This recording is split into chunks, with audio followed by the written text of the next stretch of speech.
এই শীতে সর্দি, জ্বর, ডায়রিয়া, নিউমোনিয়া, শ্বাসকষ্ট, অ্যালার্জি সহ নানা সমস্যায় শিশুরা বেশি আক্রান্ত হচ্ছে। যথেষ্ট অ্যান্টিবায়োটিক ব্যবহারের কারণে অনেক সময় সাধারণ ওষুধ কাজ করছে না বলে জানিয়েছেন চিকিৎসকরা। তাই শিশুদের প্রতি অভিভাবকদের আরও যত্নবান হওয়ার পাশাপাশি চিকিৎসকের পরামর্শ ছাড়া ওষুধ সেবন না করার তাগিদ তাদের। আবহাওয়ার কারণে শীতকালে ভাইরাস, ব্যাকটেরিয়া, ফাঙ্গাসের বংশবিস্তার ঘটে দ্রুত। ফলে জীবাণুবাহিত অসুখে আক্রান্ত হওয়ার ঝুঁকি শীতে দ্বিগুণ বেড়ে যায়। বাংলাদেশ শিশু হাসপাতাল ও ইনস্টিটিউটে গিয়ে দেখা গেল বহির্বিভাগে যাওয়া রোগীদের অর্ধেকই ঠান্ডাজনিত নানা সমস্যায় আক্রান্ত।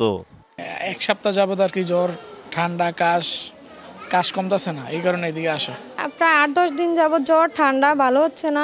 শুধু জ্বর, ভমিটিং এবং পাতলা পায়খানা যাচ্ছে, এবং তরল যে কোনো তরল খাবার দিলেও সেটা সে ফেলে দিচ্ছে আর কিছু রোগী ঠান্ডা কাশি থেকে শ্বাসকষ্ট হয়, বঙ্কোলাইটিস বলি আমরা।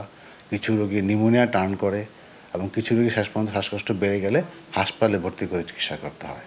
অর্থাৎ শ্বাসকষ্টজনিত রোগের সংখ্যা এই সময়টাতে বেড়ে যায়।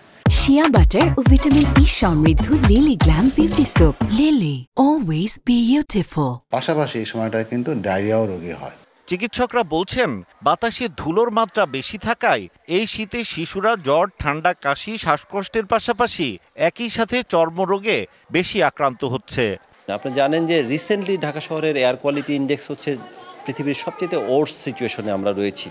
তো এরকম একটা ব্যাকগ্রাউন্ড এনভায়রনমেন্টের মধ্যে যদি আরেকটা রিস্ক ফ্যাক্টর যোগ হয়, আবহাওয়াটা স্টেবল না, সেই ক্ষেত্রে আমাদের বাচ্চারা কিন্তু অনেক বেশি ঝুঁকির মধ্যে থাকে। স্কিনের সবচাইতে বেশি সমস্যা হচ্ছে স্ক্যাবিস নিয়ে, এবং এই স্ক্যাবিসগুলি এরকম ইনফেক্টেড হয়ে আসছে যে নর্মাল অ্যান্টি স্ক্যাবিস ড্রাগেও এটা কাজ করছে না অনেক ক্ষেত্রে।